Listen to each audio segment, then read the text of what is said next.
Hey, what's up YouTube? It's Dan here from Crying Noir. How are you all doing? We're just carrying on this game making journey series. This little episode is going to be a little bit different.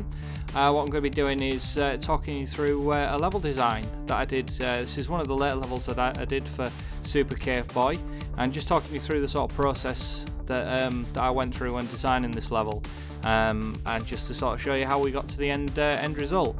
So this particular level, you can see I've been deleting another level that I'd made previously to this, with all of these like little assets actually being objects rather than tiles. They can be a little bit sort of CPU heavy, so you ended up having to restrict the size of level that you could make.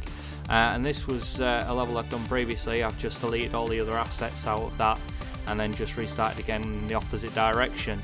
So you'll notice that when I'm putting these blocks, are in sort of very specific areas. This is because I had already started doing, like, I'd done quite a few levels by this time, so I had a general idea at just how far the character could jump, just as a standard jump.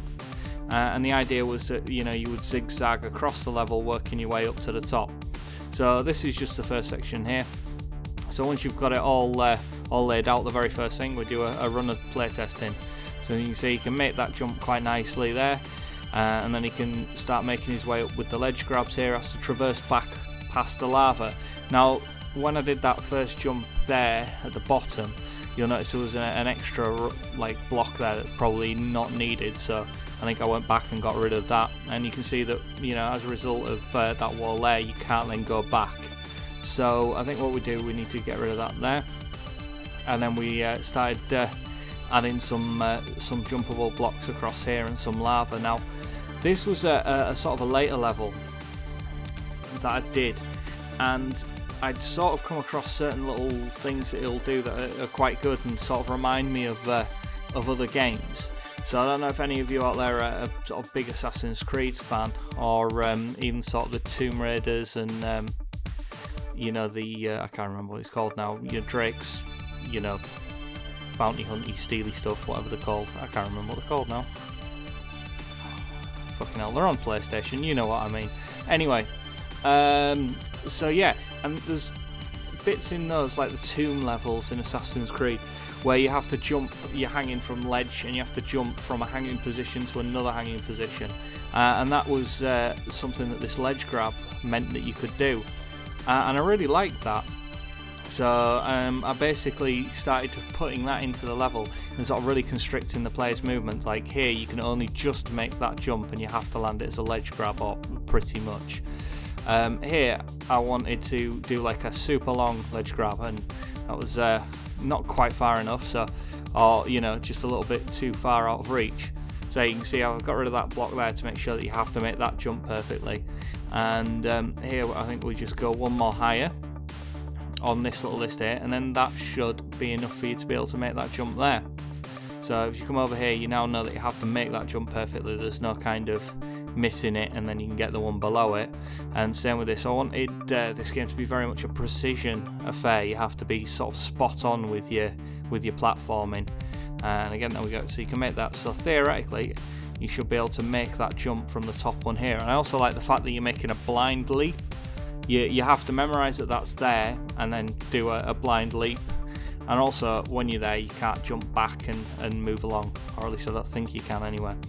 So I quite like that, but obviously some players, I sort of toyed with the idea of just leaving it completely blind, and then hoping that the players would then remember. But I don't know, sort of from sort of earlier platform games back in the day, they used to sort of leave a breadcrumb trail of sort of coins or rings or something like that, just so that you got an idea of where you were supposed to go. So I thought it would just be blatantly obvious and just draw an arrow with the gems, and then again, you know, just leave them on sort of specific points. So as we go each way through this, every time I'm doing it, I'm testing it out, adding little bits and then testing it through. All in all, I think this process took me about an hour to do this level, all in all, which isn't bad going. So yeah, you'll see it starts to get a little more sort of complicated as you go through. But yeah, so now we're just working our way up to the top here. We just need to go this. I wanted to use as much of the space as possible, so go right up to the top there. He had to leave like a decent boundary up at the top and at the bottom as well, so that way he didn't end up with sort of sort of nothingness being visible, or blackness, I don't know. Just so that way it looked like the cave had like a roof and a ceiling. So yeah, I think once we've done this, I think we're about ready for a second playtest. Yeah, so we'll run another playtest again, and away we go. Make sure we can get all the gems. So there we go. So we can get these ones here. We now know we know we can make these jumps here. We only get some of those there. And again, this ties into the fact that the gems were, part of the scoring system as well. So obviously the more you got, the better your score will be at the end. But obviously, I wanted the gems to not just be a case of sort of easy. I wanted I wanted there to be a reward to them as well. So you would get a certain amount of gems as you went through the game, and obviously there needed to be some sort of risk and reward sort of thing. So I mean, that big long drop there, there's no real risk for that. The only thing is, you have to backtrack, and the only sort of risk is you have to redo the steps prior to it. However, getting all of the ones for this arrow, that on the other hand is a much trickier affair. I went through this game painstakingly and made sure that you could physically get every single gem in the game. There isn't a single gem that you cannot get. But as you can see, some of them are easier than others. So this took several tests just to make sure that you could actually get all of them. On numerous occasions, I ended up and just missing them and dying. And again, so it's a case of each time you do that, you lose 10. And that's it. I suppose if you wanted to be really, a cheat that I never really thought of, or an exploit or whatever that I never really thought of, is you could just try and collect as many gems as possible. As long as you made sure you collected more than 10 gems for each life, you would effectively then, so I mean this would be a good level to do that, because you can collect more than 10 gems.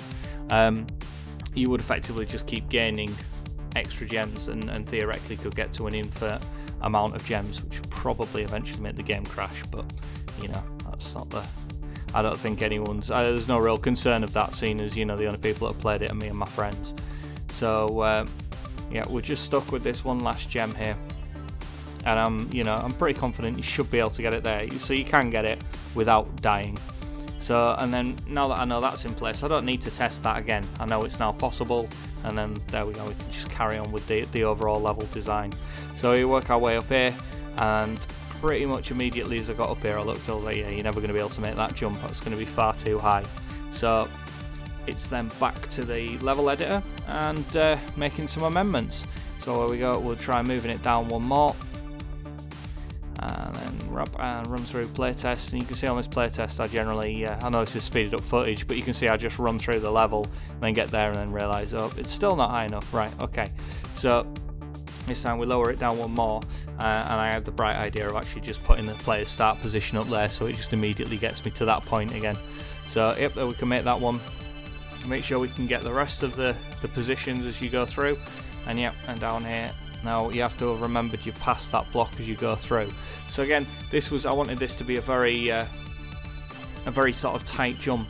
The higher up through this level you went, the harder it was, and the more likely you were to make mistakes and then eventually just fall down into the lava, thusly costing you sort of gems and lives and hearts and stuff.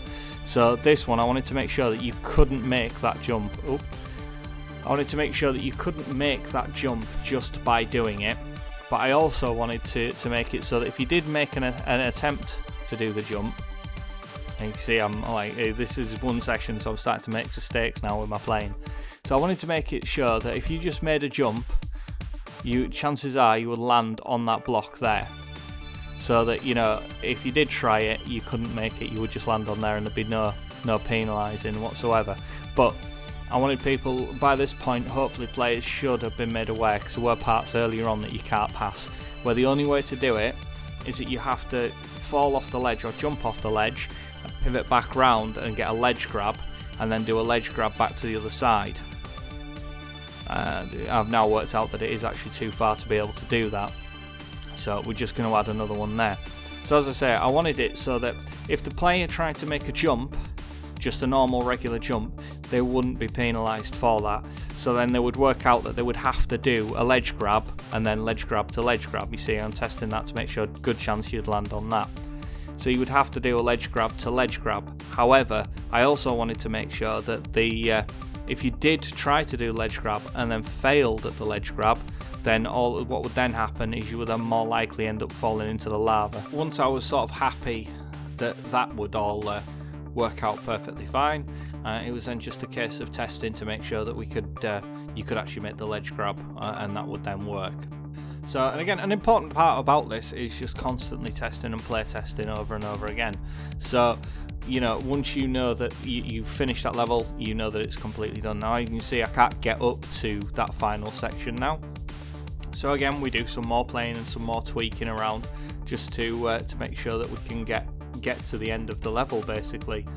Again, with this, I played around with a couple of ideas just to see what we could do for this.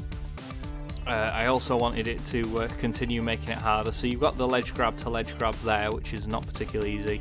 And then I wanted to make it, again, even more likely you would potentially fail, or just more annoying more than anything. So you then have to do a sort of try a 180 degree ledge grab. So rather than just going, you see on this one, well, I suppose it's 180, so he goes from ledge grab to ledge grab that way. And then this one, he then has to get up and get onto this level here. You can't just do a straight one up, but if you get onto here, you can then do a flip back, and then you can't get to the end without doing yet another ledge grab as well. So you have to then, and if you mess it up, there's a good chance you're going to fall and die, and then that's that, and you have to do it again. So this was sort of where a bit in with Super Meat Boy. I mean, Super Meat Boy is a lot more advanced than this, but I just wanted to make sure that, you know, like the levels actually offered some challenge. The later off levels, the earlier ones, there's not a huge amount of challenge in there, but I wanted to have a gradual increase of difficulty as you went through.